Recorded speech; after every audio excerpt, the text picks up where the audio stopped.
Inumang dayladan, umuda sa kami mambu.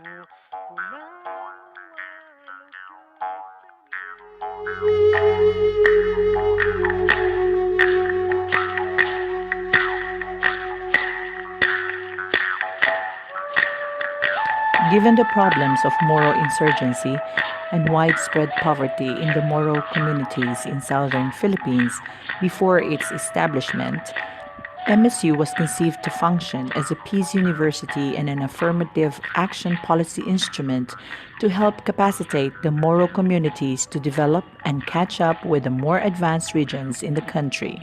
Pursuant to Republic Act No. 1387 passed by the Philippine Congress in 1955, the Mindanao State University located in Marawi City, formerly Dansalan in Lanao del Sur, was established in 1961 with the following objectives.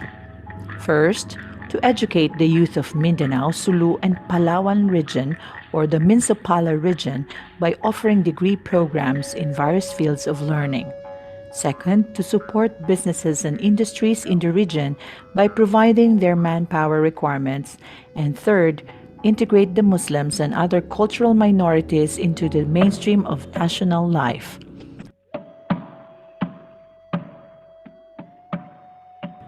From a one-campus university based in Marawi City when it started its operation in 1962, with only 282 students, the university metamorphosed into an 11-campus university system.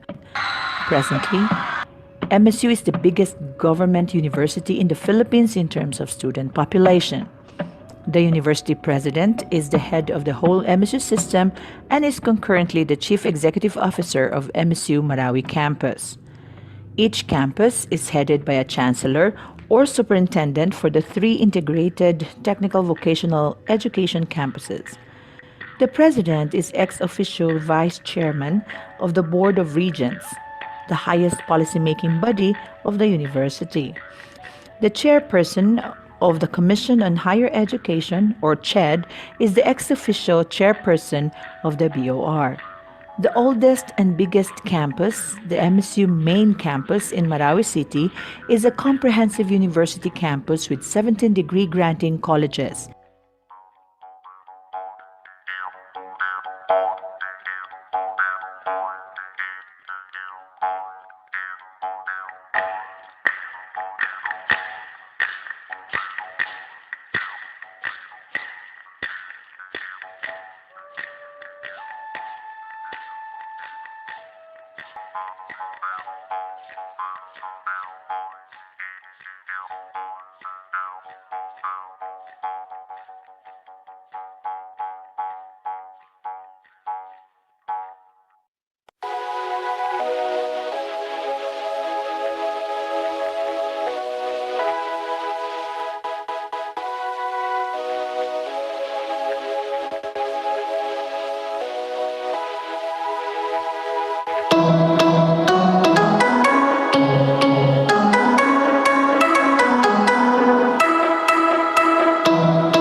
Through the vision and wisdom of Dr. Warda D. Gimba, a club that would cater to the compounding quality research outputs and student researchers was founded on the 22nd day of April 2015. Dr. Gimba, the research and thesis coordinator of the College of Education main campus, spearheaded the organization with its initial members composed of students who were enrolled in her methods of research courses during the second semester class of academic year 2015-2016. The organization was then officially named the Young Researchers Club, also known as YRC.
contribute in the growing research enthusiast.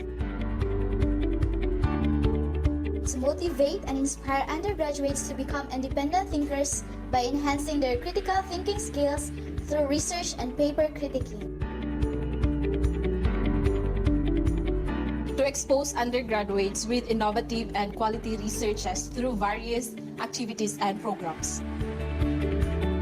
To inculcate the value and imperatives of research in the 21st century education. To prepare the young researchers for the graduate program.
Assalamualaikum warahmatullahi wabarakatuh, and good morning participants both from Zoom meeting and Facebook Live.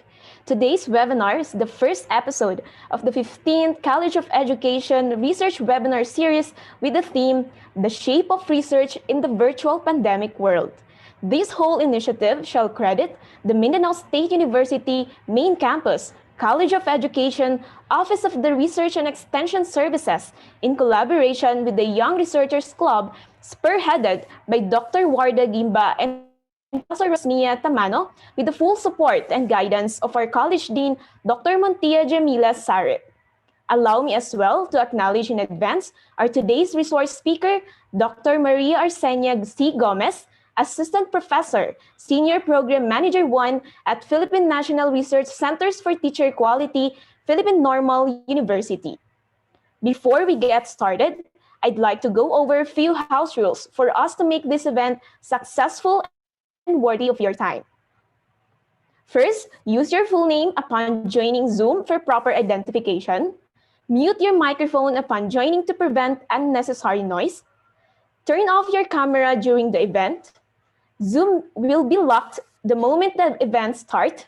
In case of internet disconnection, participants can continue watching the event via Facebook Live. For any query, you may share it during the open forum or type it in the chat box and comment section.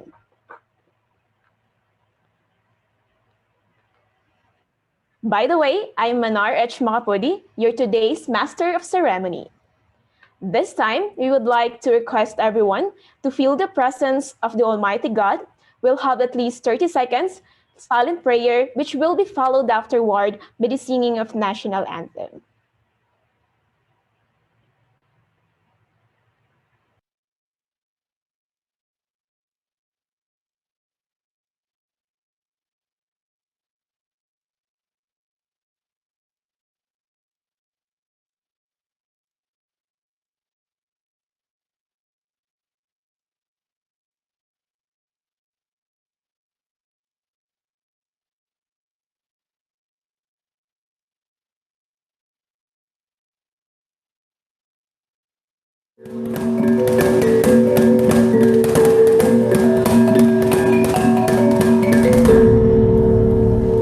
Mga kababayan, ang pambansang Pambansang Awit ng Pilipinas.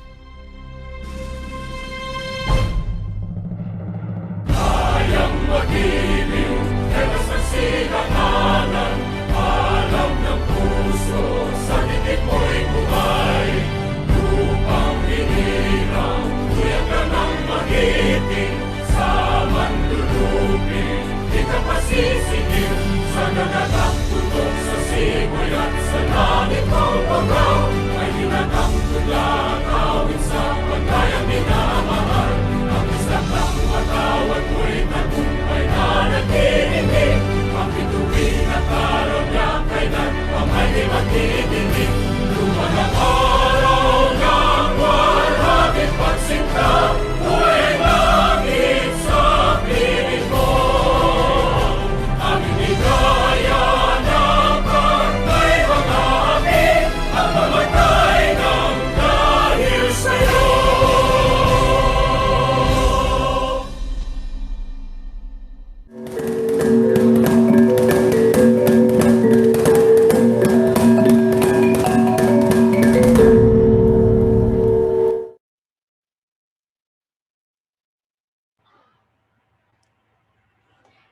It has always been the goal of College of Education to foster enthusiasm in research.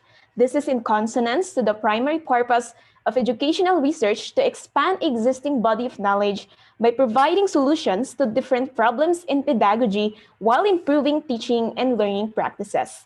I believe this is also very timely as we are all trying to cope with this new normal context and that we do not want to compromise quality of education.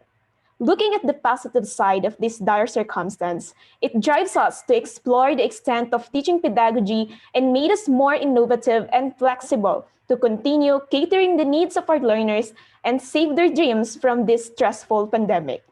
Hence, the College of Education Research Webinar Series seeks to give you ample understanding about few significant aspects of research. We have invited credible individuals to share their knowledge in the field of research. Ladies and gentlemen, I welcome you to the first episode of this webinar series. Today's topic is about the least mastered competencies in social studies teaching, linking pre-service and in-service education through strategic intervention. At this juncture, let us all listen to Professor Rosnia G. Tamano, Coordinator, Extension Services, as she will introduce to us our today's resource speaker.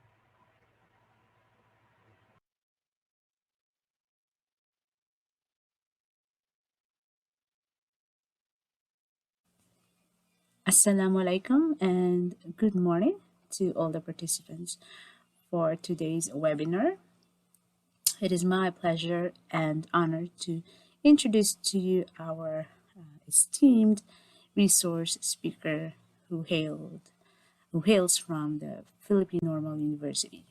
So our speaker this morning is she is Maria Arsenia C. Gomez, Professor Maria Arsenia, or you can call her Mom Marcia. We actually call her Mom Marcia, and that's what her students also call her.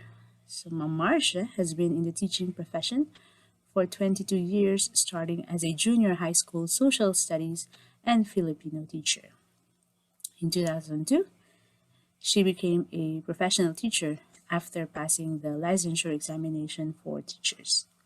She is a recipient of a Taiwanese government scholarship as part of her Asian Studies degree. She is well versed both in Chinese and Southeast Asian cultures. Interestingly, she has authored social studies textbook and learning modules presently used in the Philippines, as well as journal and travel articles and commentaries published in the Philippines, in Indonesia, and Malaysia. And in September 2019, she successfully finished her doctorate in social science education from the Universitas Pendidikan Indonesia, or Indonesia University of Education in Bandung, Indonesia. She served as a senior program manager at the National Research Center for Teacher Quality, or RCTQ, and is actually the project leader. She led the research project, mapping study of teacher education institution serving the BARM, in which I was one of the field researchers, and it was really a pleasure to really work with her and the RCTQ team. At present, Ma'am Marcia is an assistant professor at the Philippine Normal University, teaching general and specialization courses and a constant trainer for the Department of Education. She is also a CHED accredited trainer for life and works of Rizal. So, ladies and gentlemen, let us all give a warm welcome to our resource speaker. She is someone who I'm really glad to have met. She's very down to earth, and she's a very warm person to talk to. Okay, so ladies and gentlemen, a round of applause, a round of virtual applause to Dr. Maria Arcenia C. Gomez, or Mom Marcia. Thank you very much. Good morning po. Thank you very much, Ma'am Nia, and thank you, MSU, for the invitation. Siyempre, bago ko po, baka po makalimutan ko, I would like to greet MSU. Happy 60th anniversary, foundation anniversary. So, that is a huge accomplishment po. 60 years na po. I think it's a diamond anniversary. Tama po. Also, buwan din ng wika sa ating lahat, ng mga Pilipino. So sige po, I would like and hopefully wala po tayong maging technical glitch.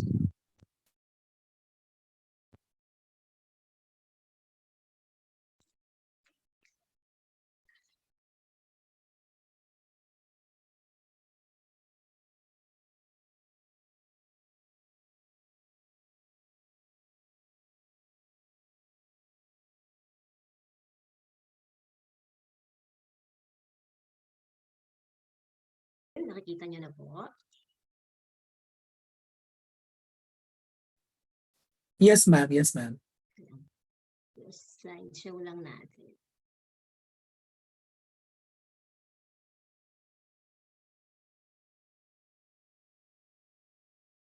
Sige po. So, good morning, everyone. Like what Ma'am Nia said a while ago, and also our host this morning, I will be sharing about the least mastered competencies in social studies teaching, linking pre-service and in-service education through strategic intervention. Actually, this lecture is not can also be considered by different learning areas. Hindi lang siya pang social studies teaching, because our discussion will not be focusing much on the content of social studies teaching. Instead, we will be discussing more pragmatic or practical ideas that can be used by MSU and other educational institutions na joining us this morning. So basically, this is the outline of the presentation. I will be giving the objectives of the presentation a little later. Then a couple of minutes will be spent on discussing the definition, purpose, and current state of social studies in the Philippines. And then later on, we will be discussing some least mastered competencies in social. Hindi lahat ay madi-discuss. I have chosen a few LMCs na sinasabi, because I think the most important things to be discussed this morning, itong strategic interventions, the things that TEIs can do in ensuring the link between pre-service education and in-service education of teachers. So these are the objectives of the presentation: to explain the inherent link between pre-service and in-service education of social studies teachers. Itong gusto ko siyang ipaliwanag ng medyo mahimay natin siya, I would like to focus on this first objective. Um, Lahat tayo ay we are all part of the College of Education of our respective universities or institutions. As a young faculty ng College of Education, usually ang objective lang ng mga professors, ng mga instructors ay makapagturo to teach their pre-service students so that after 4 years they will be graduating from the university. Ang gusto lang natin, minsan nawawala sa isip natin na we are training these students, these education students, para maging guro sila. Ano kasi siya parang it's a given thing na pagkatapos mong magturo ng 4 na taon sa mga education yung iniisip natin. But minsan, we tend to overlook the fact na are we producing pre-service teachers or would-be teachers na talagang kailangan ng field? Sila ba ay, ito bang mga nabuo natin, ito bang mga na-mold natin ng mga teachers, English teachers, math teachers, science teachers, or MAPE teacher, sila ba talaga yung kailangan ng field? Na-develop ba natin sila based sa pangangailangan ng field? Kasi minsan, pag ang tagal mo na nagtuturo, or minsan naman kapag bago kang guro, kapag bago kang teacher, ang tendency ay basta magtuturo ako. Pero it should be a collective question. It should be a collective effort sa part ng College of Education na itanong sa mga sarili natin. Ito bang napoproduce natin? Ito bang napoproduce natin na teachers ay equipped ba? Sila ba yung kailangan talaga ng field? So ano yung field? Ang field na tinutukoy natin dito are the private schools that will hire them while they are not yet let passers. Ano yung field na tinutukoy natin dito? Eventually, after passing the let, it is good if they will be working sa ating mga public schools. Sa case ng MSU-Marawi, sa bar, diba? So yun ang gusto natin.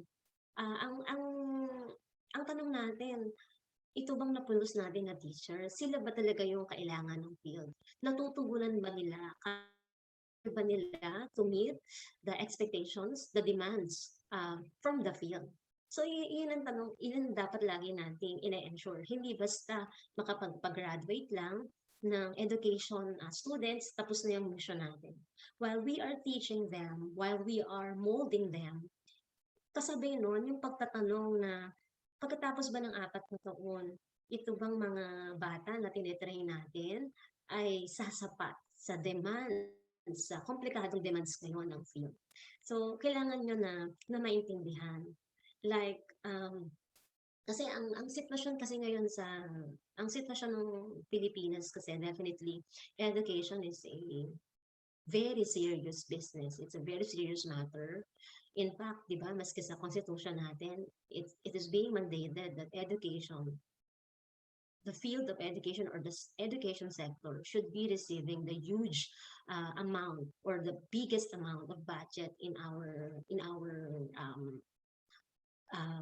government or in our country.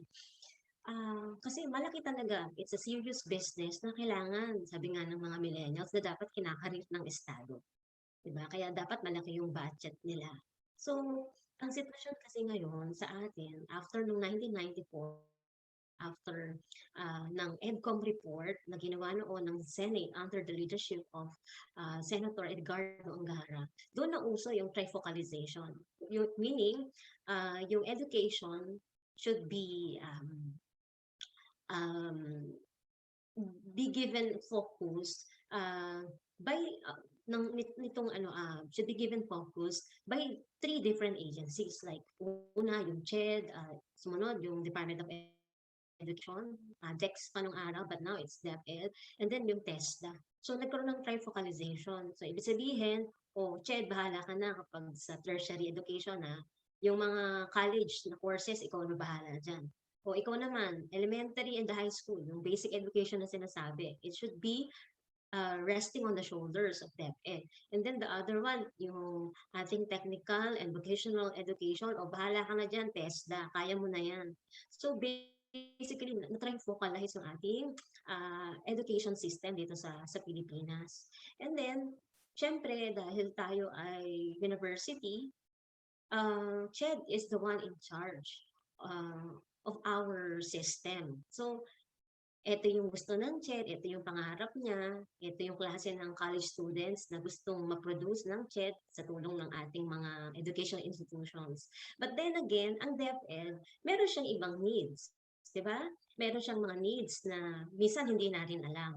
Kasi usually, hindi naman nag-uusap-usap itong mga agencies na to, itong mga opisina na to. Kumbaga, they will be talking but not really sit down together and focused on teacher education. Kumbaga, basta nakakapag-produce kayo ng estudyante, nakakapasa sa board exam, fine, okay na yun. Diba? Pero hindi lang dapat ganun. These three agencies should be talking seriously para pag-usapan kung ano yung mga klase ng estudyante na ipoproduce ng educational institutions and ano naman yung pangangailangan ng market o yung hindi naman yung market na yung market na pang economics but yung market na nangangailangan or tatanggap nitong mga estudyante na bubuuin natin or dinedevelop natin. And then second objective of this presentation is to provide interventions that can be done to ensure the link between pre-service and in-service education. This is basically addressed to MSU. Yung nga yung sinasabi ko sa inyo kanina, it's not going to be a very cerebral discussion. Instead, it's going to be kumbaga parang a list of pragmatic interventions that MSU and other educational institutions listening right now na pwede nila na ma-consider din. Okay. So first, let me give you a brief definition kung ano yung social studies. But katulad ng nabanggit ko sa inyo kanina, this talk will not only cater to the social studies teachers. Hindi lang ito pang social studies teachers. Isipin nyo na lang na many of the ideas I will be talking about later can be applied or can be considered by other learning areas as well sa loob ng MSU at ng ibang education institutions na rin. So basically, we study social studies o yung araling panlipunan. The central purpose is the development of good citizenship. As you can see right now, I may be citing foreign authors. Baka isipin nyo na ito ay applicable lang sa Amerika or dito sa source na pinagkunan ko ng reference. But no, basically, sa maraming bansa sa mundo, yan talaga ang kinikilala nila na purpose ng social studies, the development of good citizenship. You know, kahit na ang Pilipinas, maraming bagay na nakakainis sa Pilipinas, di ba? Maraming bagay na nakakainis sa mga Pilipino. But we cannot deny the fact that we are Filipinos. Now, we are living in the Philippines and we are citizens of this country. Ang dami ko nang narinig na rant sa social media na sinasabi nila, of my friends would rant na ang hirap mahalin ng Pilipinas. 'Di ba? Ang hirap mahalin ng Pilipinas kasi ang daming nakakainis.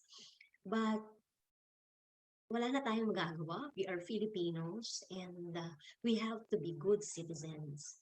At itong pag-develop ng pagiging mabuting mamamayan, this is not an easy task.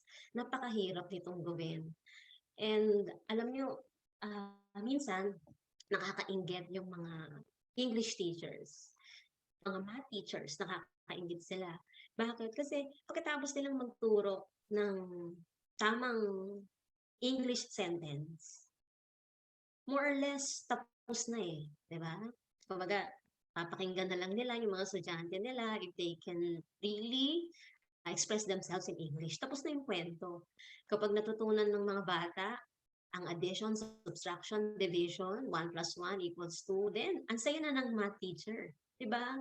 Kapag nakagawa ng mga nakapagsagot ng mga algebra problems, yung ating mga high school students, the math teachers are already very happy. Kumbaga, nagawa na nila yung trabaho nila. Pero ang pagiging social studies teacher, napakahirap niya. Because you wouldn't know. Habang nasa loob ng classroom, baka mabait lang yung bata, baka nagtatapon lang siya sa tamang tapunan ng basura dahil nasa loob lang siya ng classroom. Diba? Baka naman, oo lang siya ng oo sa mga sinasabi ng social studies teachers. Pero how would we know if those lessons would really be applied by that learner? So, alam mo, pag social studies teacher ka, makikita mo rin yung mga lessons na naturo mo sa kanila kung naintindihan nila after several years. Kapag bumoboto sila ng tama, kapag nagiging mabuting mamamayan sila, if they follow the most simple traffic rules, di ba? So, ang pagiging social studies teacher, hindi siya madali. It's very challenging. Kapag hindi alam ng mga bata na si Apolinario Mabini ay polio victim at lumpo, ang sinisisi talaga dyan, kasalanan niya ng AP teacher, ng social studies teacher, hindi nasabi. Kailangan, kasalanan niya ng history teacher. So, ang hirap-hirap maging social studies teacher because we are molding our learners to be good citizens. Ideally, yun talaga dapat yun. So, ang hirap ng subject natin. And then, kailangan din maturuan mo din sila. The purpose for social studies teaching concerns education of youth about the social skills for living in a society. Social skills, yung how to deal with people who may have different faith, diba? Different religious affiliations, different point of views. Ang pangunahing naka-assign dyan, yung social studies teacher. So, ang hirap-hirap no, ng ating trabaho. And then within social studies, students have a unique opportunity to evaluate whether society is structured in a fair and equitable manner. Hindi sapat that our learners, when they are of legal age, would be voting, di ba, responsibly. Hindi lang dapat ganun yung ma-produce natin ng mga estudyante. Hindi lang dapat na studios yung ma-produce nating mga estudyante. Ang social studies, kailangan mag-produce din ng mga mamamayan who will eventually evaluate their society, who will become a critic, who will become critics of injustice, diba? Yung mga bagay na masama sa lipunan, they would know if their leaders are saying just stupid things. Malalaman nila yun. If the government is not functioning well, kung ang daming mga irresponsibleng leader dito, kung niloloko na tayo, if we are being robbed of our money, diba? Dapat matuto yung mga estudyante natin ng gano'n. So, napaka mammoth. Our social studies teachers have this mammoth task to teach these things to our student. And at the same time, hindi lang naman laging tungkol sa history pinag-uusapan ng social studies teacher, di ba? Kailangan din, ito din yung subject na mapaprocess ng mga bata, yung mga daily experiences nila. Like, for example, bakit yung isang estudyante nyo was able to see a poor person begging in the street, di ba? Tapos tatanungin nila bakit may mahirap, at kailangan niyang gawin yon, di ba? Minsan hindi ito lesson sa classroom, but this thing should be can be seen by our students, and we should also be able to help them process these things, these experiences. So, may isang sinabi si Thomas Jefferson, bakit kailangan na ang mga estudyante natin will be able to gauge their government, will be able to critique kung kinakailangan. No. So, ba't ganon? So, ang sabi nila dito, sabi ni Thomas Jefferson, every government generates when Okay, tingnan natin to. When trusted to the rulers of the people alone. The people themselves, therefore, are the people themselves, therefore, are its only safe depositions, and to render them safe, their minds must be improved. Kapag ang ating gobyerno, pinagkatiwala lang natin sa mga leaders na hindi maganda yon. As human as they are, marami silang mga imperfections, di ba? I think Mindanao people can attest to this, na hindi lahat ng government officials, hindi lahat ng leaders natin ay mabuting tao. Minsan, nagsimula sila as good servant, leaders, and then eventually nag-deteriorate yung pagkatao nila, yung pagiging tao nila, di ba? So, tayong mga mamamayan, hindi dapat na pinagkakatiwala lang natin yung bansa natin sa mga leaders. So, kailangan maging kabahagi tayo. So, tayo ay dapat na marunong mag-react, marunong lumaban, kung may nakikita tayo na hindi maganda. So, hindi pwedeng sila lang yung mag-decide or else, naku, ano nang mangyayari sa atin. So, basically, ito yung sinasabi natin kanina. And ang social studies ngayon, ibang-iba na eh. Hindi lang lagi tungkol sa Pilipinas. Our social studies right now also deals with global issues. Mga pang-international na tayo. Why? Kasi minsan, ang problema ng ibang bansa, hindi lang nila problema yun. Eventually, this one particular country's problem may also spread to other territories na pwede nating problemahin. Like for example, yung problem ng Afghanistan ngayon, maaring sa unang tingin, problema yun ng Afghanistan. But basically, hindi lang problema yun ng Afghanistan. Like example, sa refugees na lang, many refugees will flee to Pakistan. Diba? Problema yan ng Pakistan in the long run. Like for example, yung mga forest fire, diba? Yung forest fire, yung pollution, gawa ng mga pagkasunog ng mga palm trees, for example, in Malaysia or sa Indonesia, nagiging problema yan ng Malaysia and Singapore. Kahit na sunog yan, forest fire yan sa Indonesia, these two neighboring countries are also affected by that problem. So, ganun na nagiging trust ng social studies ngayon. So, mas nagiging mahirap na maging social studies teacher. Okay, so basically, ang social studies then ay developed and promoted as a humanizing core of our curriculum. So, mas nagiging tao, kasi ang hirap naman, di ba, kung puro laging math lang yung inaaral ng mga bata, maging robot na yan, di ba? Kapag puro science ang inaaral, di ba? So, tayo, yung subject natin na social studies, ito yung pang-balanse. No? Parang ano siya katulad ng recess, sumasaya yung mga bata. Ideally, sumasaya dapat ang mga learners natin if they are studying araling panlipunan. Kasi hindi ito dapat na super cerebral na subject na lagi silang nagme-memorize or pagod na pagod sila dahil ang dami nilang inaaral. Ang social studies kasi should help them understand their experiences. And also, it embraces economics, history, geography, anthropology, sociology, and political science. So, di ba, ang saya ng social studies? Kasi hindi lang dapat history yung inaaral, kaya nakakaantok ang AP eh. Kapag yung teacher masyadong nag-focus sa history, neglecting other disciplines that are also integral in the study of social studies. So, ang social studies, ito ay amalgamation ito ay mixture ng iba't ibang social science disciplines. So, ang hirap maging social studies teacher, ang hirap ng social studies na subject. Bakit? Kasi these are actually the goals of social studies. Transmission of the cultural heritage. Kung hindi ako nagkakamali, sa MSU system, we have this subject discussing about Muslim Filipino history and cultural heritage. So yan, plus yun. Diba? Kumbaga plus point yun. Kasi yun naman talaga dapat ang ginagawa rin natin.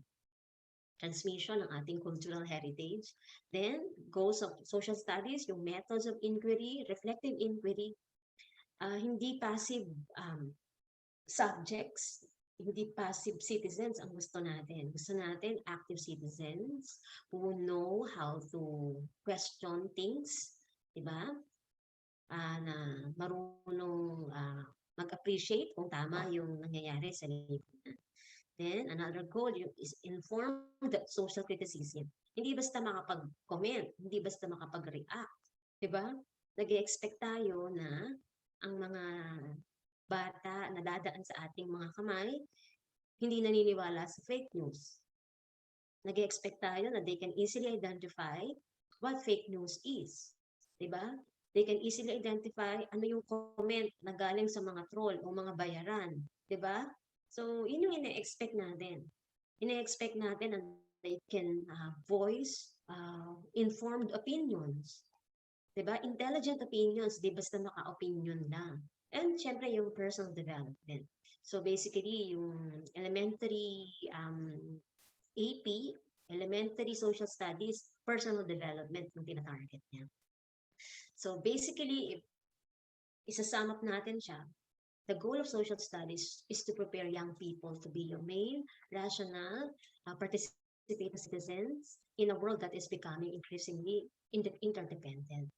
So ito yung gusto natin, na kapag may nagutom, alam niya na marami nagugutom sa community, she would find ways to help them. Katulad na nagsimula ng ating community pantry, si Patricia noon, di ba? Na nakaramdam ng compassion, hindi sapat na nakaramdam ng compassion, but meron din siyang sense of judgment na, okay, I have to do something about it. Okay. So sa social studies context, sa social studies sa Philippine context naman, ito yung ating basa kung ano yung social studies. So basically, sa atin, medyo mahaba yung ating social studies definition dito. This is a study of people, group, community, members of the society of the world on how they live their relationship and interact with the environment, their beliefs and culture to build. Ito yung pinaka-goal natin, to build Filipino nationhood and to understand it by using the skills in research, investigation, analysis, creative thinking, intelligent decision-making, ability to use the natural resources, and effective communication. So ang ating social studies ay tingin ko, medyo siya, parang compared to other countries, ang purpose pa rin ng ating social studies sa Pilipinas ay to build Filipino nationhood and to understand it. Nasa proseso pa rin tayo ng pag-build or pagbuo ng ating nationhood. Mahina pa yung ating pagiging sense of parang ano pa to, itong pagiging, yung pagkakaroon natin ng parang sense of being a Filipino. So ang hina pa nito. In many studies will tell you that one of the criticisms against Filipinos ay we tend to love our family, our clan more. Mas mahal natin yung ating pamilya, yung ating clan, 'di ba? Yung ating grupo. Mas mahal natin sila kaysa sa bansa. You would say na, syempre, kapamilya ko yun, di ba? Ang mamahalin ko talaga yung kapamilya ko. Nanay, tatay ko, mga kapatid ko, anak ko. Syempre, mahal ko talaga yan. Yes, definitely that is good. Yun talaga dapat. Mahal natin sila. Pero ang kritik kasi sa atin ay masyado natin na, kumbaga parang mahal na mahal natin sila to the point na wala nang love na natira para sa bansa. Many scholars will also tell you na bakit ganun ang mga Pilipino? Bakit mas parang wala nang tinirang pagmamahal para sa bansa? Ba't di nila masyadong mahal ang bansa? And then they also found out na how can you love Philippines? How can you love or how can you appreciate the Philippines? Or how can you appreciate your government? Itong gobyerno na to, pag kailangan mo hospital, puno ang hospital. Walang gamot, walang nurse, walang doktor, at least nung wala akong COVID ha, Parang there are many social services that we fail to get. What kind of government is this? We have been paying taxes religiously. We have been paying taxes honestly, and yet this government seems to be lacking in many aspects, di ba? Especially in providing for its people. So, paano mo mamahalin yung ganong klaseng gobyerno? Paano mo mamahalin yung ganong klaseng bansa na parang sa oras ng kailangan mo, wala. Di ba? Tinimbang, ngunit kulang. Wala sila. Di ba? They cannot meet needs. Di ba? You feel that this government, this country cannot help you. Kaya nga, di ba, may mga study na at least 7 years ago, sa 10 Pilipino, napakarami. More than half yung gustong umalis ng Pilipinas at mag-migrate sa ibang bansa at magtrabaho sa ibang bansa. Kasi, is there something to love here in the Philippines? Diba? So, napakahina pa ng ating yung sense of ating good citizenship. Mahina pa siya. So, hindi pa talaga tapos ang trabaho ng mga social studies teacher. Okay. But then again, sa loob ng klase, ang main goal ng social studies teaching is to develop students' understanding regarding primary ideas of historical, geographical, political, and economic issues. Again, dear teachers and would-be teachers, ang goal ng social studies hindi magpa-memorize, ha? Ang goal ng social studies ay maipaliwanag sa mga bata, maipaliwanag sa kanila yung iba't ibang mga bagay na kailangan nilang maintindihan. Ikaw ugnayan sa kasaysayan, sa geography, sa politics, sa pangkabuhayan. Yun yung ideal talaga to develop students' understanding, hindi yung pag-memorize. Okay, so remember that this curriculum, yung ating AP curriculum ngayon, gives emphasis on understanding rather than memorizing the concepts and terminologies. So, kailangan makatulong yun sa pang-unawa nila. Makatulong ang social studies. Okay, so ito po yung mga themes na meron tayo sa curriculum. Hindi ko na ito masyadong i-discuss because I want to go now dun sa mga interventions that we can do.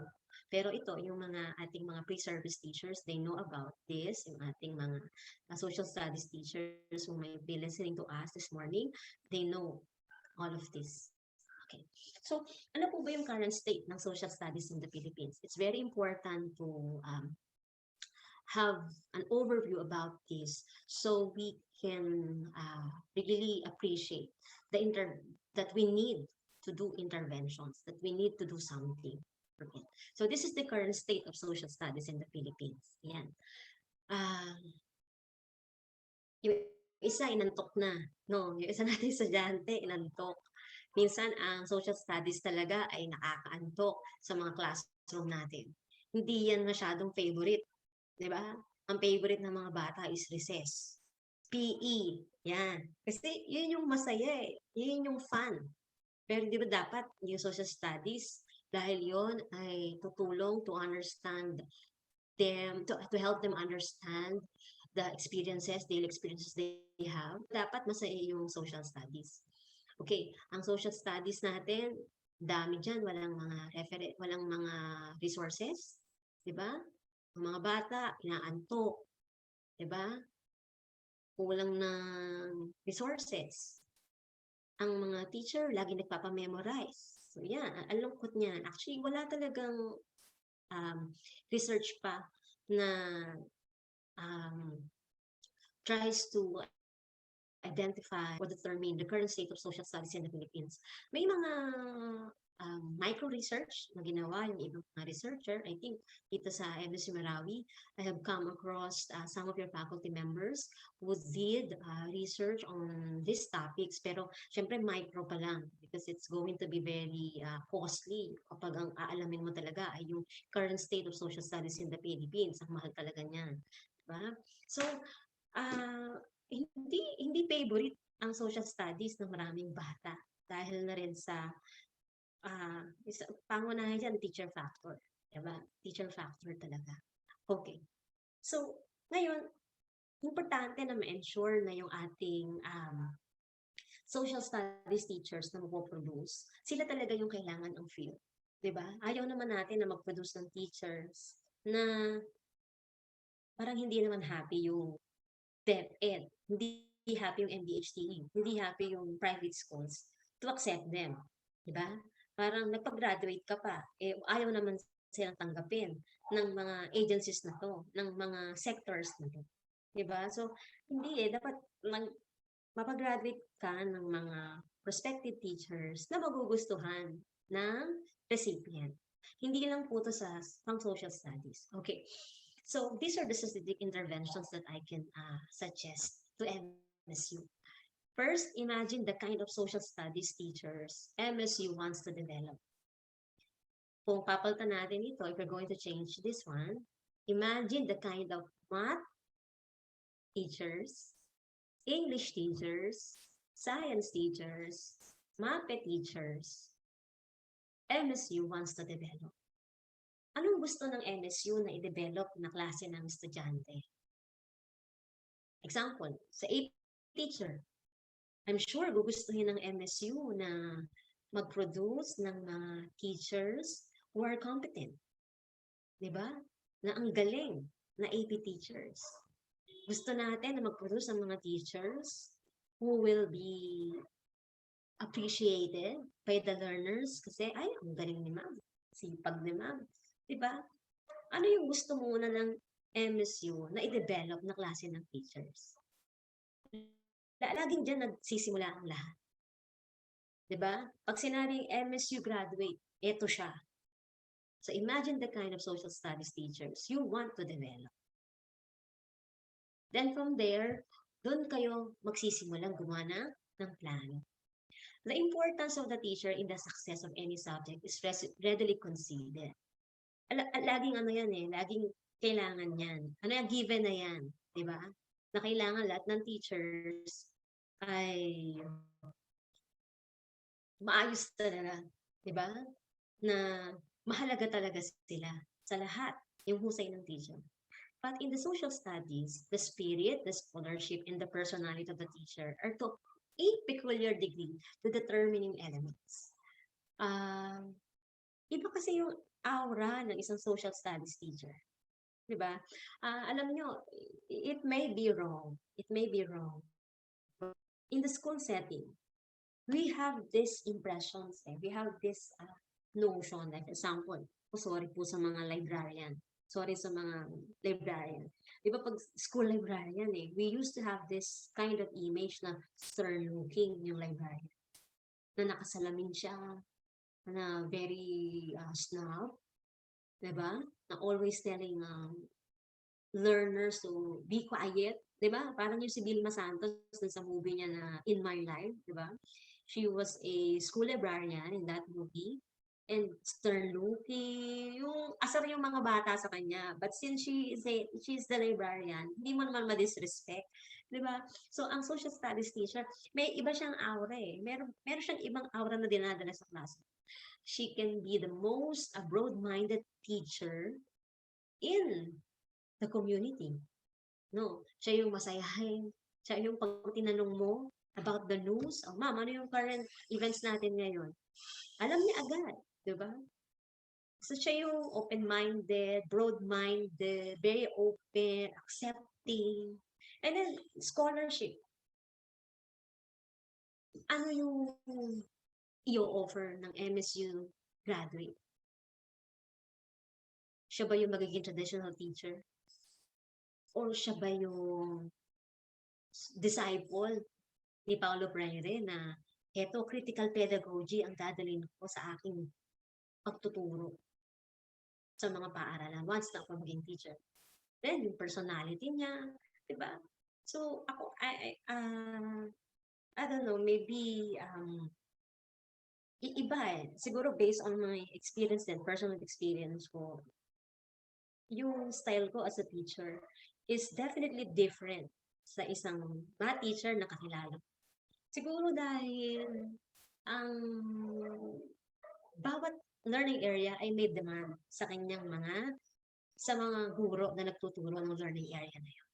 No, pero siyempre sa social studies, ito yung mga kino-consider natin Okay. So Ito, tingnan natin yung picture. Meron dito na parang laging galit. Yan ba ang gusto ng MSU na i-produce? Or gusto niyo yung teacher na talagang energetic, very lively, na talagang hindi makakatulog yung klase, na lahat engage yung mga bata sa classroom. So, dapat malinaw muna yan. Ano ang gusto nyo na maging klase ng teacher once na makagraduate yung mga estudyante niyo? Diba? Gusto nyo ba ng teacher na studious? So ngayon pa lang, sa MSU pa lang, develop na natin yan. Diba? Okay.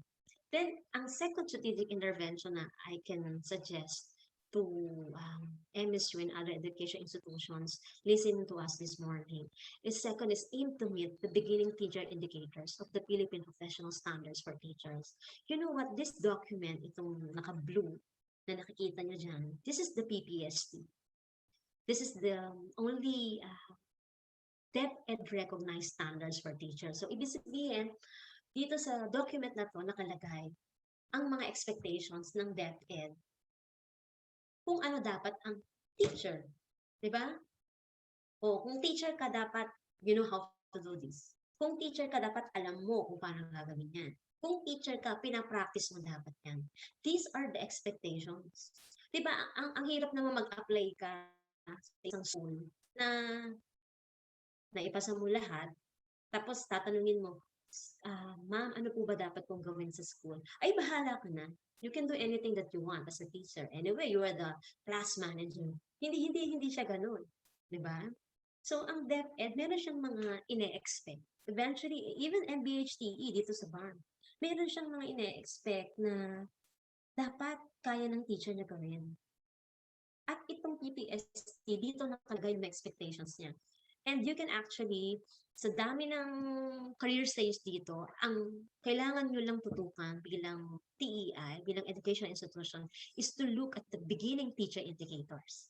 Kasi yung beginning teacher, yun yung mga teacher na kagagraduate pa lang, kapapasa lang ng LET, kapapasa pa lang ng LET, at nagsisimula na magturo. Kumbaga, una hanggang 3 taon. Kino-consider natin yun as beginning teachers. So, doon nakalagay yung mga expectations. Diba? Ma'am, pwede bang hindi ko sundin ang PPST? Why would you do that? Ito na nga, ang DepEd na nga ang nasasabi, starting 2017, ito yung mga ina-expect namin na klase ng teachers na gusto naming tanggapin dito.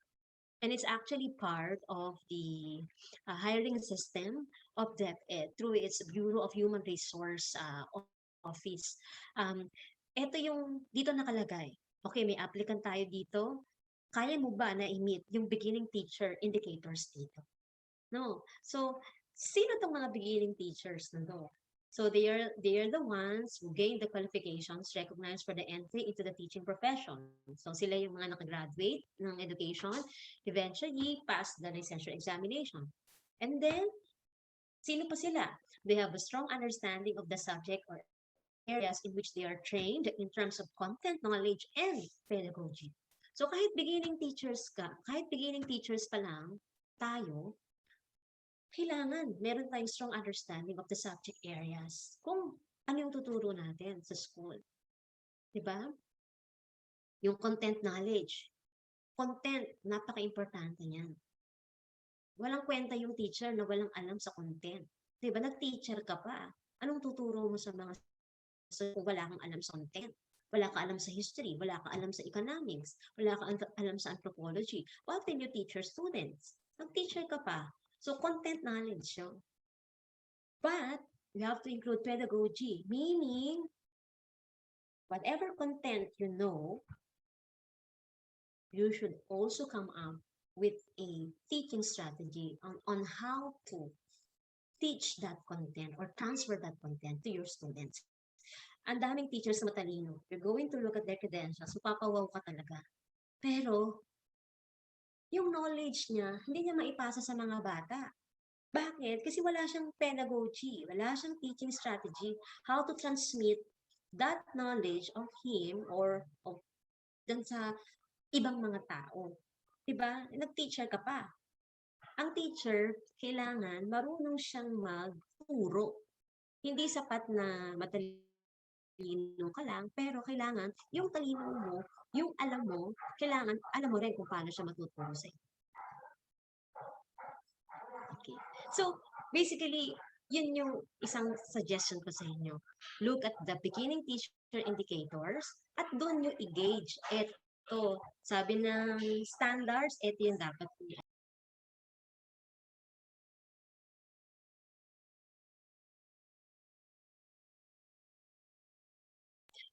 sorry po, may intermission number. Ang aming yung mga alaga ng kapitbahay namin, hindi pa sila marunong mag-attend ng Zoom. Sige.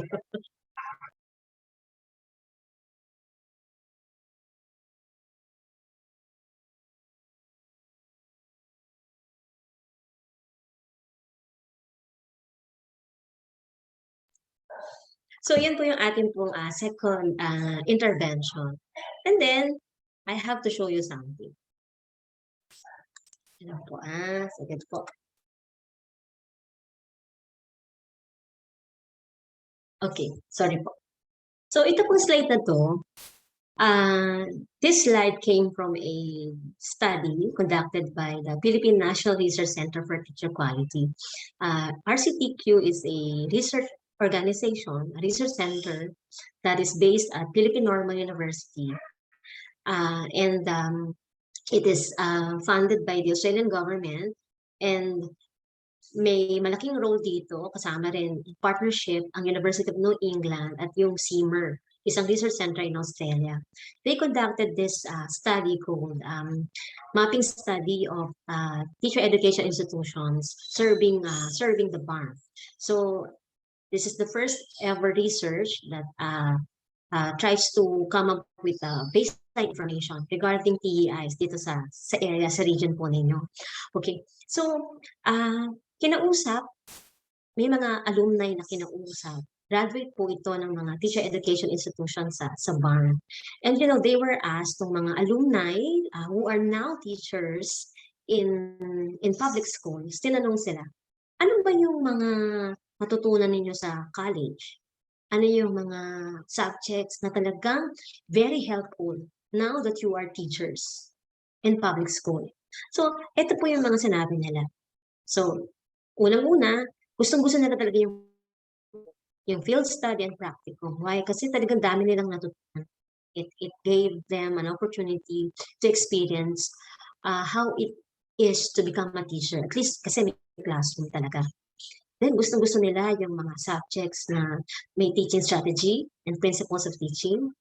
Gusto nila yung subject na mayroong pang classroom management, yung tinuturo sa kanila yan.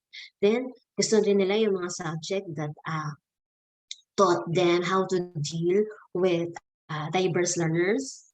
Tapos gusto rin nila yung tinuruan sila sa paggawa ng lesson plan and assessment, and lessons or yung subjects on how to be a professional teacher.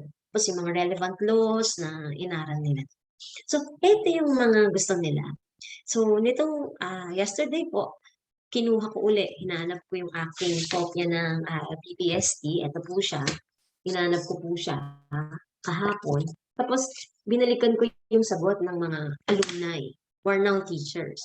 So, nung nakita ko, ito yung mga indicators, beginning teacher indicators, na nahihit ng mga sagot nila. Diba? So, ito po. So, yung sagot ng mga alumni na nakatulong sa kanila, yung mga subjects nila ng teaching strategy and principles of teaching. So, nung tinignan ko siya sa PPST, ay, okay, tama. Ito talaga yung kailangan ng mga beginning teachers. Diba?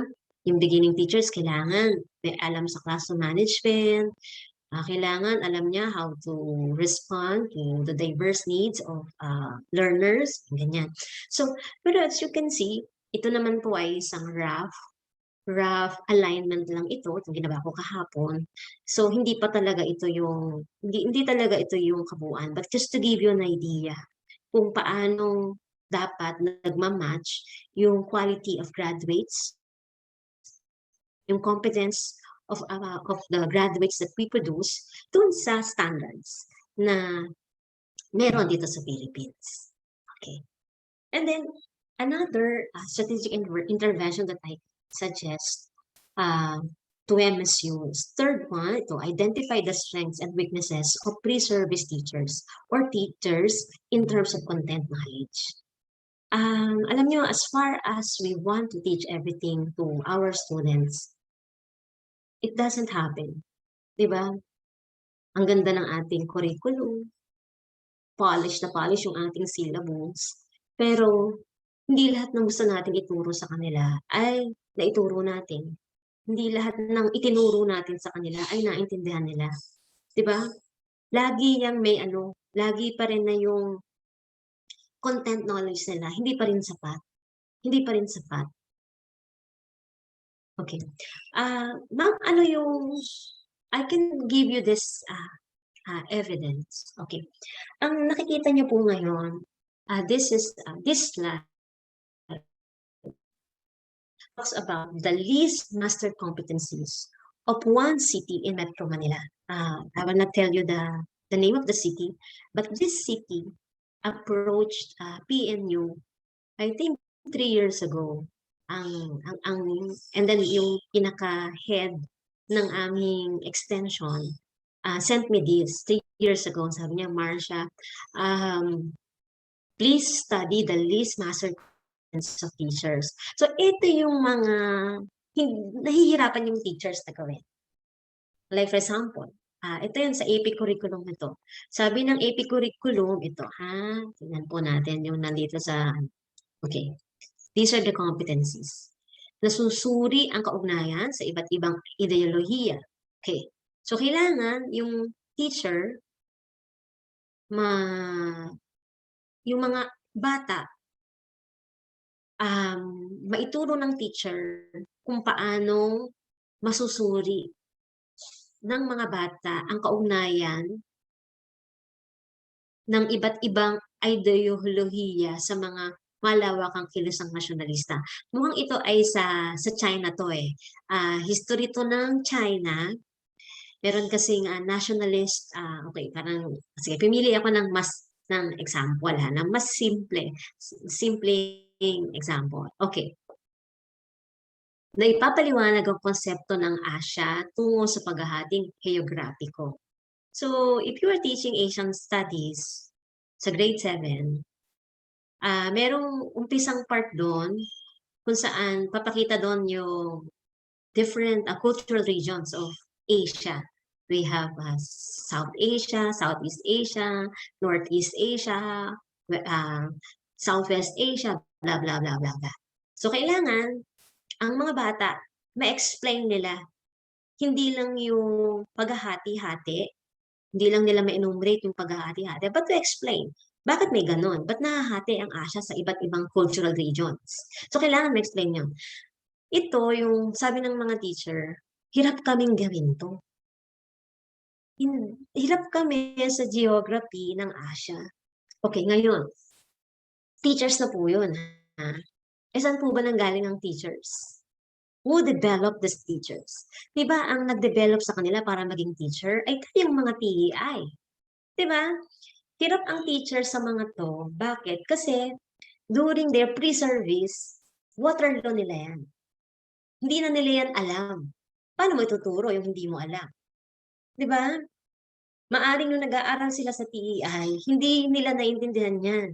Now that they are teachers sa public school, hindi nila kayang ituro. Kasi, tingnan sa TEI pa lang, hindi naging maayos yung kanilang pag-pick up ng mga lesson na to. Okay, sa grade 8, World History, na ipaliliwanag ang kaugnayan ng Rebolusyong Pangkaisipan sa Rebolusyong Pranses at Amerikano. Diba? Yung ating intellectual revolution, ano naging impact niyan sa French and American Revolution. So, ito yung mga ito yung mga nahihirapan ng teachers na gawin. Why? Because they themselves are not equipped about this, itong content knowledge na to. So, okay, next. So, isa pa, grade 9 economics. So, ito rin yung mga least mastery competency. Hirap dito yung teachers. Hirap ang teachers na turo dyan.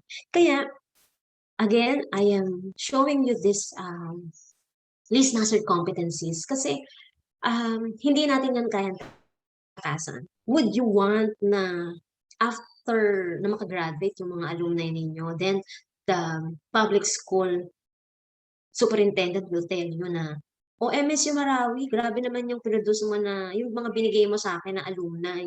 Parang hirap na hirap naman sila. Ang dami nilang mga hindi kayang gawin. Ang dami nilang hindi kayang ituro. Ano ba yung mga binigay nyo sa amin? Diba, napakasakit man para sa atin. Kasi while they were still at our university, binigay natin ang todo. Yun nga lang, may mga interventions na kailangan tayong gawin eh. Totoo, nagturo ka, but how would you know na yung tinuro mo as professors ay naintindihan nila talaga. Tumatak talaga sa isip nila. So, kailangan i-identify natin yun. Sa TEI pa lang, second-year college pa lang, ang mga education students natin, alamin na natin, can you really absorb the knowledge that we are imparting to you? Alamin na natin agad. Kasi, daladalhin nila yan pagdating nila sa public school or sa private school. Dadalhin nila sa field. So nakikita nyo may disconnect. Ito yung ating pre-service, tapos ito yung in-service. Na hindi natin natutugunan. Yung kailangan talaga ng field. At ayaw natin ng ganon. Kasi di ba gusto natin, ay, ang galing ng graduate ng MSU. Talagang lahat ng kailangan namin na ibigay ng mga estudyante nila, kayang gawin ng mga estudyante nila. Okay. So, how can we identify pre-service teachers' content knowledge? How can we do that? Okay, first, MSU can conduct its own pre-service teacher development needs study. So, ito ay isang parang assessment. Isang assessment to that will be given to your students. Maybe, pwede, you can do it siguro ng pang second year or pwede rin naman third year or fourth year. Maganda second year para kung may kulang pa, magkaroon kayo ng catch-up plan. Diba? So, pre-service teacher development needs study. Alam ko, meron tayo dito na CED, Research and Extension Office. You can consider this one. Conducting pre-service teacher development needs study of your student. And then second, use the results of alumni tracer study or employability study. Ito yung weakness ng maraming educational institutions. Wala pa talaga sila na parang alumni office. If they do have an alumni office, this alumni office is not really very active. Okay, so ano yung pwedeng gawin ng alumni office? Kung meron na kayo. Kung wala pa, yung ibang schools na nakikinig sa atin, you can definitely set up an alumni office. And then, anong pwedeng gawin? That alumni office can conduct a tracer study. Nasaan na yung mga alumni natin ngayon? Where are they employed? Ano yung experience ng mga alumni natin now that they are working in private and public schools? So, makakatulong yun. Yung results na yun ng tracer study. Kasi doon, pwede yung ilagay doon yung question na, as a young teacher, what are the challenges that you encountered now that you are finally teaching, as a beginning, a teacher, blah, blah, blah, blah, blah. And then, gusto niyo naman employability study. So, ano itong employability study?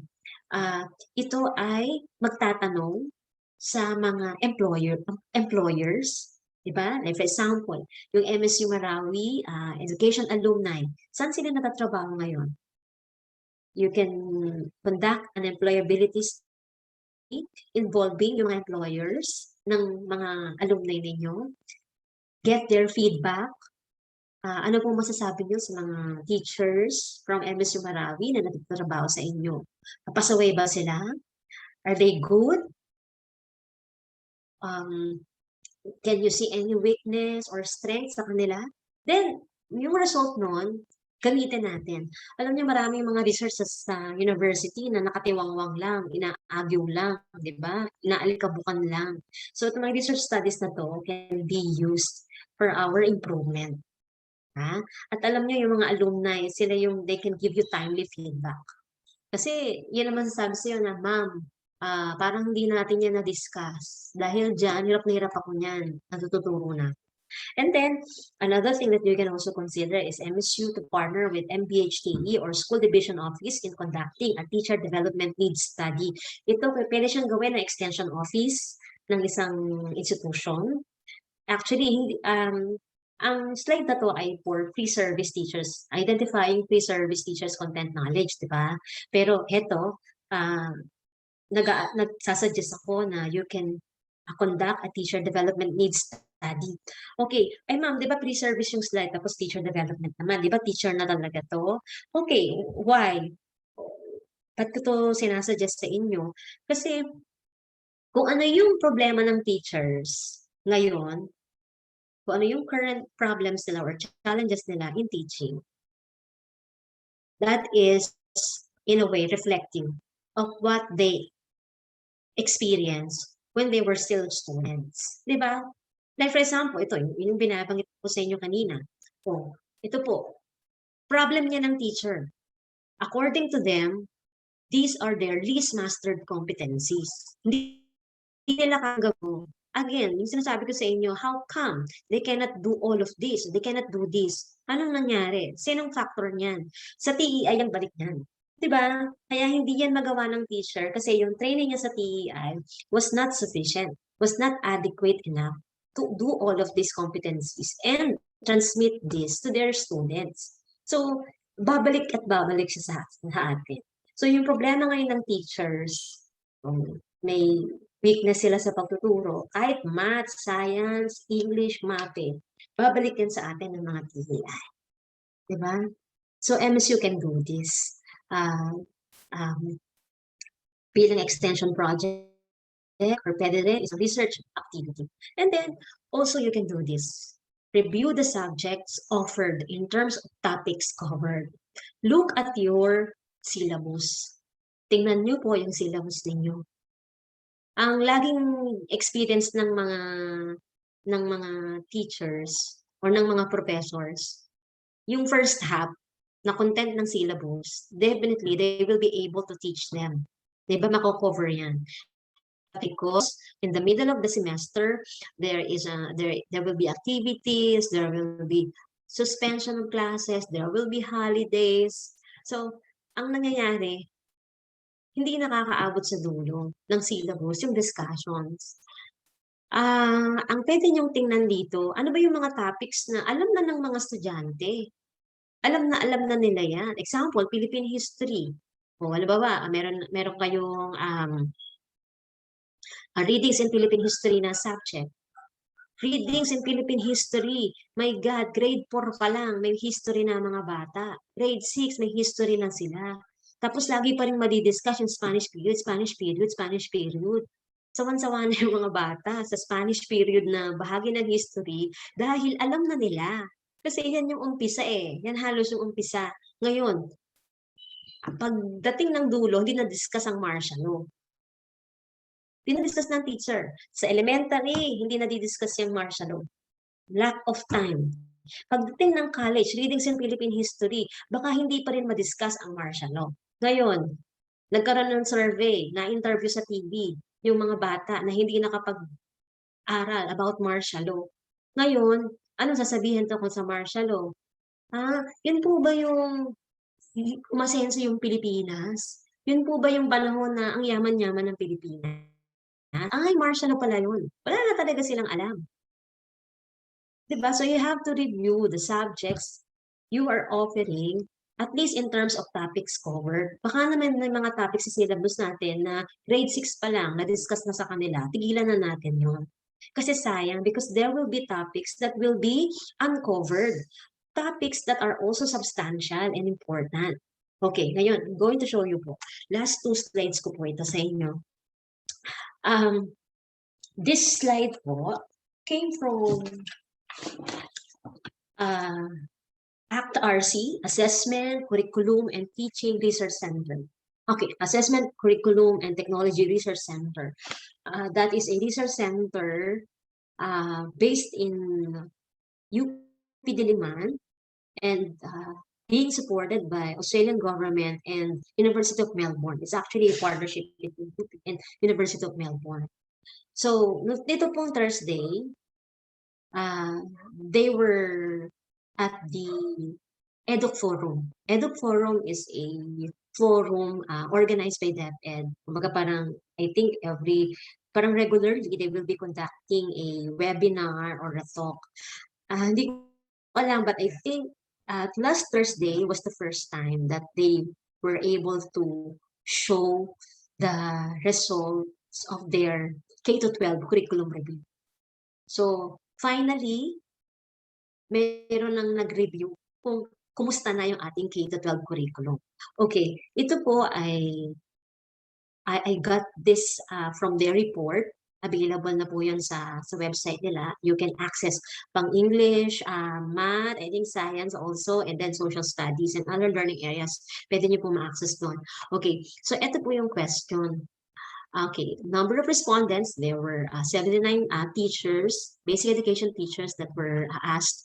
And then, dito po sa bandang right side, percentage of teachers with adequate time to teach competency, and the other one, percentage of teachers reporting students have adequate prerequisite skills and knowledge for learning competency. Okay, heto yung competency. Natatalakay ang mga pangyayari sa bansa na nagbigay wakas sa diktaturang Marcos. Like, ano yung mga nangyari? Yung first quarter store movement, hanggang sa mapabaksak ang mga Marcoses nung People Power 1. Nung EDSA People Power.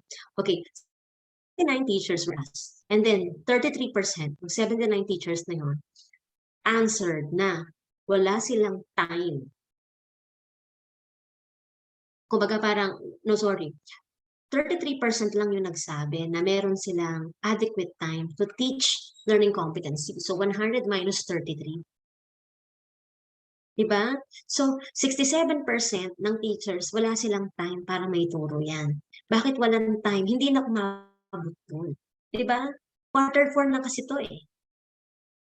Kumbaga ayawan na.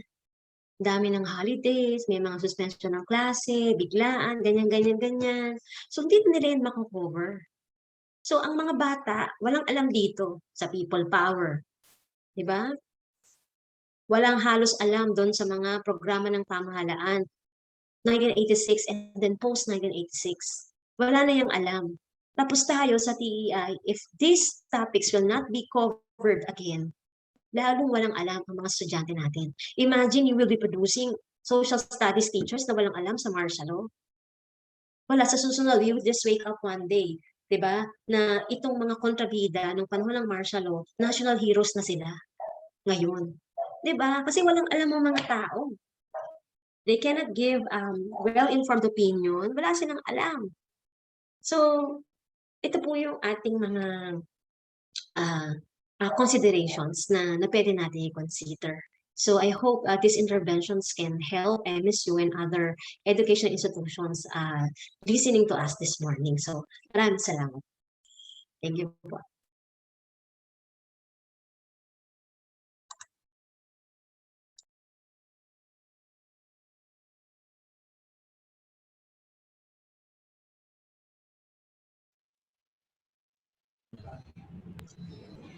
Thank you so much for that substantive and succinct discussion, Dr. Gomez. And allow me to share something, some of my takeaways from your discussion.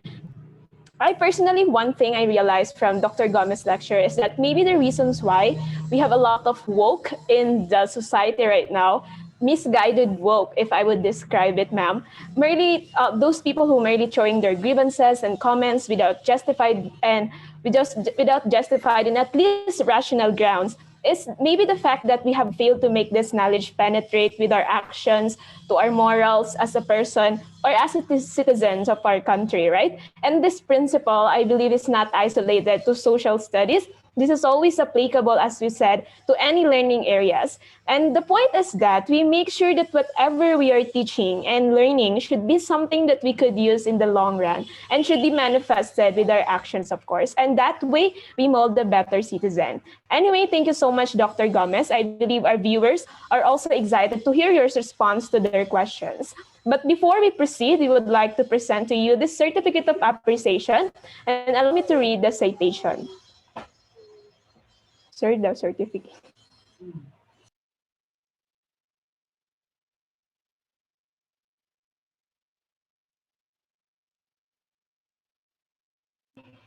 Mindanao State University College of Education Office of the Research and Extension Services Young Researchers Club Marawi City's Certificate of Appreciation is presented to Dr. Maria Arsenia C. Gomez in grateful recognition and appreciation of her lofty thoughts, brilliant ideas, and rich experiences shared with the topic Least Mastered Competencies in Social Studies Teaching, Linking Pre-Service and In-Service Education through Strategic Interventions during the 15th College of Education Research Webinar Series held on August 28, 2021 via Zoom. Signed, Dr. Montilla Jamila D. Sarif, the Dean of the College. Signed, Attorney Alizidni M. Ditucalan, Vice Chancellor for Academic Affairs. Signed, Teresita Opablete, Doctor of Philosophy, Vice Chancellor for Research, Extension, and Development. Signed, Professor Rosnia Gitamano, Extension Coordinator, and YRC Junior Advisor. Signed, Dr. Warda D. Gimba, Research Coordinator and YRC Senior Advisor. And signed, Ms. Rayhani M. Pangkuga, YRC President. A virtual round of applause for Dr. Gomez. Salamat po. You're welcome, ma'am. And ladies and gentlemen, this time you'll have the open forum session, and I would like to pass the microphone to our designated moderator, Ms. Lian Kimada, faculty from Secondary Teaching Department of College of Education.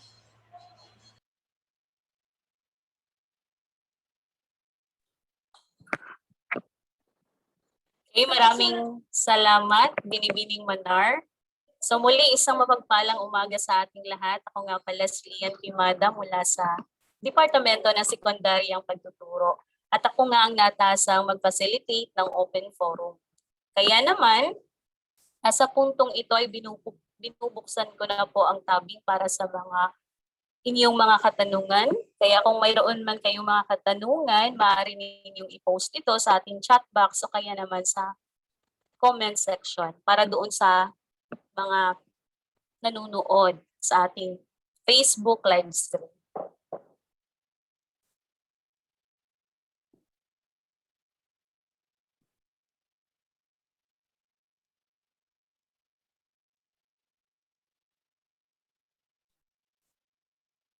Okay po. So mayroon po nagbigay sa akin ng isang katanungan. So, okay, ma'am. Okay po, ito po yung tanong niya. Do you also see social studies as underappreciated or underrated in the Philippines? And does it have something to do with the kind of social studies teachers where nowadays? Yes, we have nowadays. Sorry. Salamat po, ma'am. Opo, totoo po yun.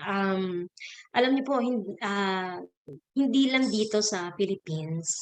If you're going to look at the situation or condition of social studies abroad, talagang tama yung sinabi nyo na word underappreciated tong subject na to. Actually, definitely, each learning area has its respective biases. Siyempre, di ba, ang math, hindi yan papayag na parang mahina yung subject nila because we are teaching you how to count, the most practical skill that you need.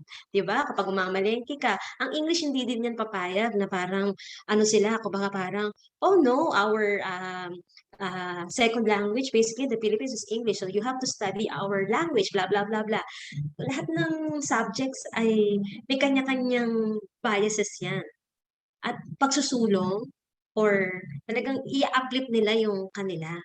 Pero yun nga, isang sad reality yan, ang social studies o yung araling panlipunan is an underappreciated subject. Pero if you're going to go back to the first few slides I discussed this morning, talagang very important ang social studies sa isang bansa.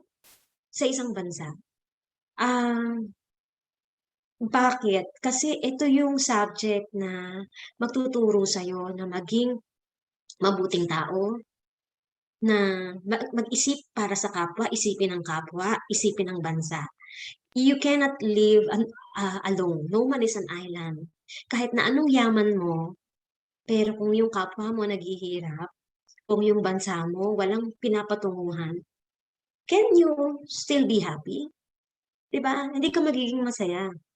So, ang pagiging yung mabuting kalagayan mo is also dependent on other people and mostly sa gobyerno mo, sa bansa mo, that can make policies that can make or break you as an individual.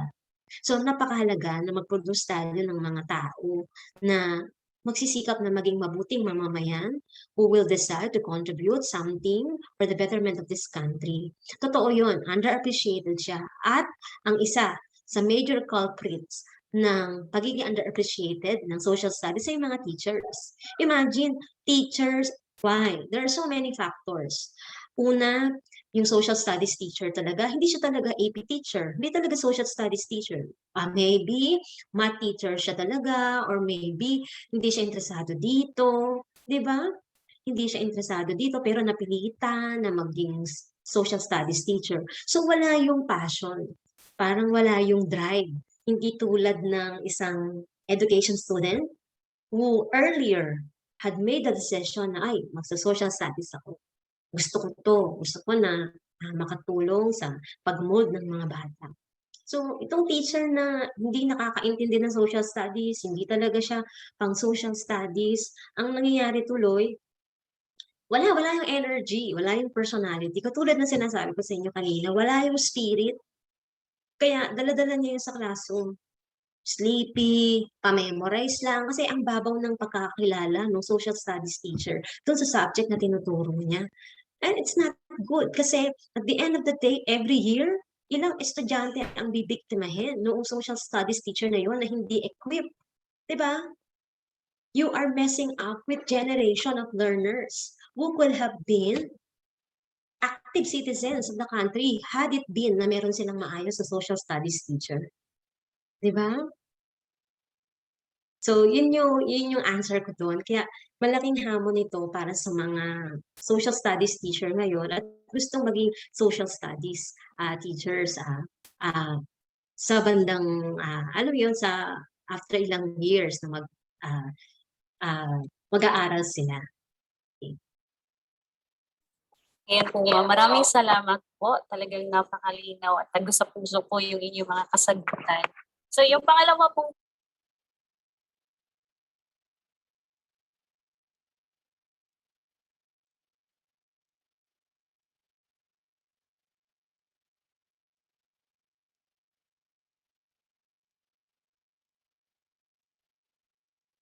Nawala po si ma'am.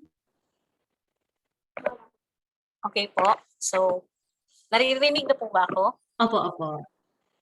Okay po. Marami pong salamat sa inyong kasagutan, ma'am. Ayan. So, ito po yung ikalawang tanong. What will be the appropriate alternative strategies for our pre-service student to observe on actual settings since we don't have face-to-face classes? Pwedeng pakiulit po, alternative, ulit po, ma'am. What will be the appropriate alternative strategies for our pre-service students to observe on actual settings since we don't have face-to-face classes? Ay, ang hirap po sagutin. Ang hirap po sagutin. Okay. Pero, sige po, itry ko po yan. Alam niyo po, ang remote learning in the Philippine setting, hirap po siya mag-work. Di ba po? Technology-wise, ang laki ng problema natin. So parang, alam niyo po, parang hindi yun yung totoong klase na ginagawa natin. Tapos, yun nga, yung pre-service na dapat may field study, dapat nagpa-practicum, dapat nakakapag-observe, di ba? Pero hindi nila yun magawa. Kung ano yung ibang alternative, wala ho akong ibang maisip na alternative, but yesterday or last night po, if you were able to see the news, the World Health Organization told us or warned us or siguro cautioned us that COVID-19 will be with us for a long time. Hindi ito mawawala sa atin. So I think dapat doon mag-operate yung utak natin eh. Na hindi ito matatapos, at least for the next 3 years, hindi siya matatapos. Hindi dahil sa prophet of doom tayo, hindi dahil sa nega tayo mag-isip or negative thinker tayo dito, but because that is a huge possibility based on what science is telling us. Diba? Hindi siya mawawala for the next 3 years. At I was also able to catch one TV program kung saan yung isang lawyer doon, si Attorney Joseph Estrada, was telling na hindi nagwo-work ang remote learning sa Pilipinas. And I think since ang COVID-19 will be staying with us for quite a long time, kahit pa paano, the DepEd should also contemplate, or sa case ng BARM, MBHT should also contemplate on conducting limited face-to-face classes. Kasi sa ibang courses like sa medicine, 'di ba, yung mga courses na kailangan talaga ng practical skills, nagli-limited face-to-face na sila. So, kailangan din tayo, unti-unti, mag-strategize tayo on how we can come up with limited face-to-face classes because other countries have been doing that. Like for example, Singapore and Taiwan, di ba? Plano lang ang kailangan natin dito. Not everyone should be in school. Maybe scheduling siguro 15 sa isang klase, 10, and then following the prescribed health protocols. Kaya natin yun. Kasi kawawa naman, hindi talaga umuubra ang remote learning dito. So, dapat makaisip tayo ng gano'n. So, if that will happen, yun nga, yung observation, yung much needed field study and practicum can be implemented once again. Ano po? Yun po. Maraming salamat po, Marsha.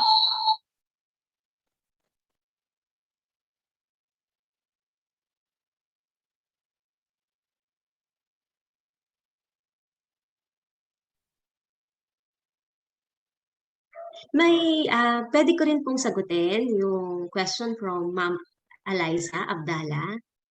Yes, ma'am. Okay. So Okay, meron sorry siyang po. meron din siyang question dito na given the fact that we have been deprived of better and competent leaders for years or for even generations, kaha, parang hirap yung nahirapan po akong basahin sa kanya, even for generations. What advice can you give to people to stay patriotic or to not lose hope in the country? Okay. Mahirap siya na tanong, 'di ba? At mahirap din siya na gawin. Pero 'di ba isang katangian natin hindi tayo dapat susuko, 'di ba? Kung isusuko natin ang pagmamahal natin sa Pilipinas, kung susuko tayo ngayon, sino pang magmamahal dito, 'di ba? Siyempre yun nga yung sinabi ko sa inyo kanina na nakakapagod na mahalin ang Pilipinas, 'di ba? Ang daming paasa eh. Ang daming paasa dito sa bansa natin. Akala natin yun na tapos biglang wala, 'di ba? So ang daming paasa. Pero kahit na ang dami nating disappointments, especially alam ko sa Mindanao, talagang ang dami nating mga hinanaing. Siguro kung kami sa Luzon, we have plenty of rants, 'di ba? Dami naming reklamo. Siguro doble diyan sa inyo, sa area na 'yan. Pero hindi ko ipapayo na bumitaw na tayo kasi kapag bibitaw tayo, wala na. Sino nang magmamalasakit, 'di ba? Sino nang maiiwan? But I'm also hopeful na with the help of social studies teachers, we can also mold new generations of people who will be part of the government, who will do honest deeds, di ba? So, wag natin siya na nabitawan. Maraming salamat, ma'am. Ayan po. So, dako po tayo sa isa pang katanungan, ma'am. Do you believe that K-12 curriculum po is also framed to give emphasis on the social studies? Though it is breakdown to different areas, where do you think the problem lies now? po yung first few parts nung question, yung una pong bahagi, ma'am? Pwede pakiulit. Okay po. Sige, ma'am. Do you believe that K-12 curriculum is also framed to give emphasis on the social studies? Halos lahat naman talaga ng learning areas ay gustong i-emphasize ng K-12 curriculum natin. Talaga nga lang, syempre yung sa atin, ang dami di ba? Kumbaga yung, ano ba, ang AP naman kasi ay, hindi ko nagkakamali, is separate learning area na. Alam nyo, what we have, ito yung ating document ngayon na Araling Panlipunan K-12 curriculum, that is the intended curriculum. Ibig sabihin, yan yung pangarap. Ito yung laman ng curriculum namin ng Araling Panlipunan na Social Studies. Gusto namin to. Sana ito yung mangyari. So, yun yung intended curriculum. Pero laging nakasalalay yan sa teacher sa loob ng classroom. Bakit? Kasi ang teacher ang magsasagawa ng implementation ng curriculum para yung intended curriculum maging implemented curriculum. At syempre yung maging kinahinatnan niya. We cannot discount the important role ng teacher sa klase. So, laging nasa teacher yan eh. Minsan nga kahit anong ganda ng curriculum, kung pasaway naman yung teacher, di ba? Ang ganda ng English curriculum. Pagdating naman ng teacher sa classroom, wala naman siyang kwenta. Ano ba naman yun, di ba? Ang ganda ng intention ng curriculum, na intended curriculum. Pero to be honest, siyempre wala namang perfectong curriculum. Pero laging ano yan eh, laging laban ng teacher yan sa loob ng klase. Nako, so kaya ang hirap maging teacher. Kahit ano, English, math, science. Talagang totoo po yan, ma'am. Talagang lahat po ng area sa tayo may mga challenges na nararanasan din sa ating mga curriculum. Okay po. So, ito po yung tanong, isa pang tanong. What is the best way to enhance the learning development of the students in catering their needs, especially that we are lacking resources? Kung walang COVID, okay. Problema yan, especially sa barn. We were able to talk to many teachers sa barn. Talagang sinasabi nila, ma'am, until now, we have no K-12 resources. Wala pa rin kaming module, ma'am. Wala pa rin kaming libro. Wala talaga. So, talagang kailangan nilang maghanap ng resources sa iba't ibang website na meron online. Mahalaga, kasi kung ganyan ang sistema, siyempre, we can only hope for the best that this current situation will improve in the long run. Pero sa case ng example ng TEIs, ng MSU, balikan uli natin. Maybe we have to review our course that teaches our students how to prepare modules. Alam ko kasi merong course na nagtuturo sa mga pre-service teachers na gumawa ng module. I-improve natin yung ating course na yun. Turuan natin ang mga pre-service teachers natin na gumawa ng matinong module para pagdating nila sa field, kahit wala pa ang resources, wala ang module, they can develop their own module ng maayos. That's one thing na TEI can do.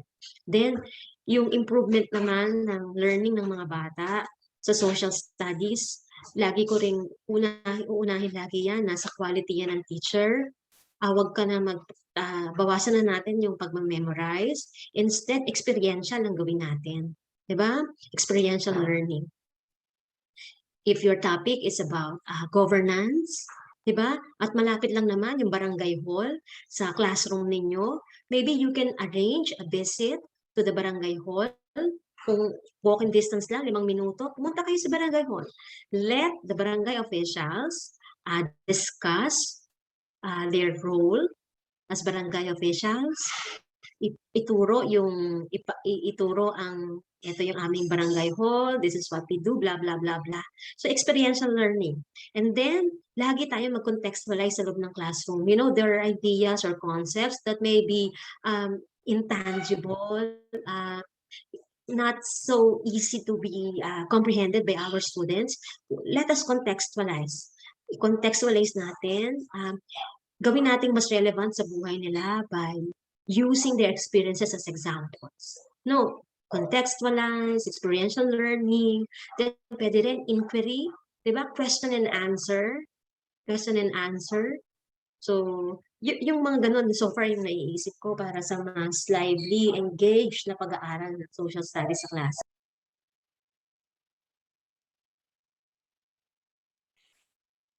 Ayan po. So maraming salamat po, Marcia. Isang katanungan.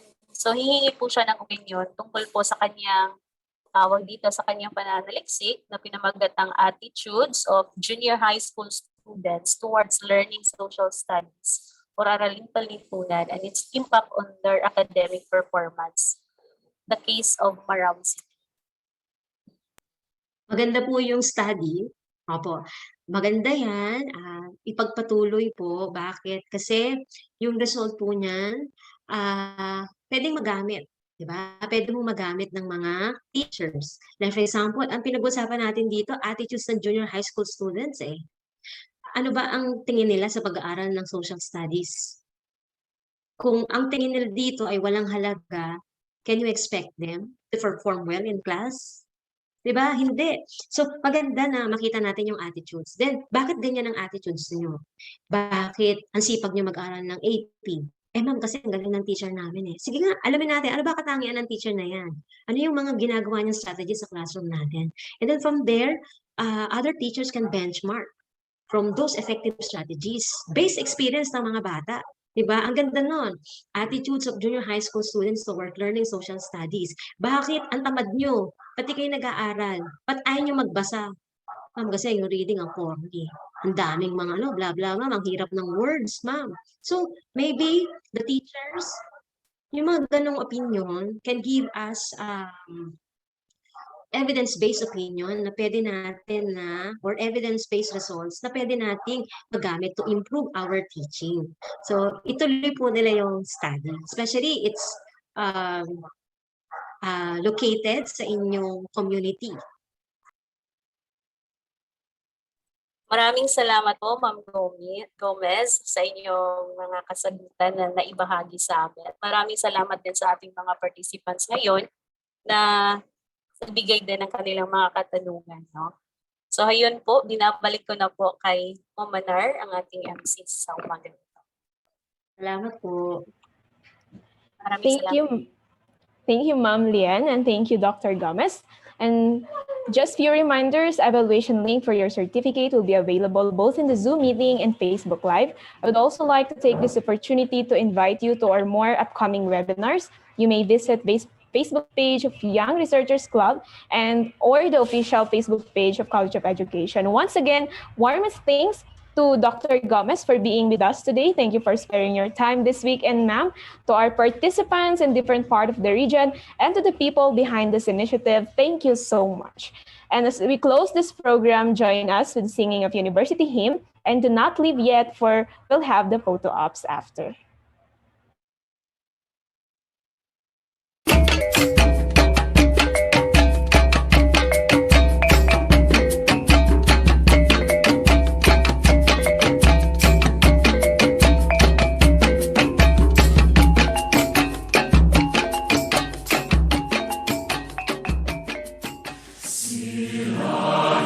Sa katulad mo ng sa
So if you may request to open your camera for the photo ops. Okay.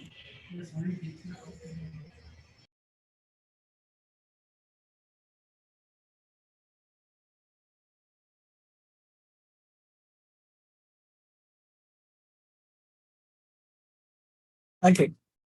Okay, please open your camera, everyone.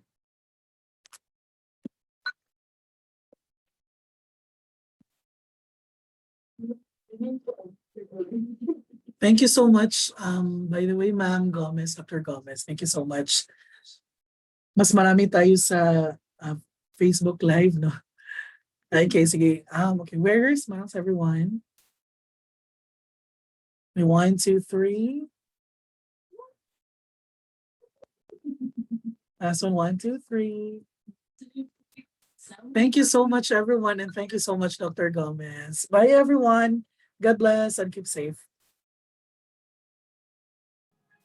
Thank you po. Thank you po. Thank you so much.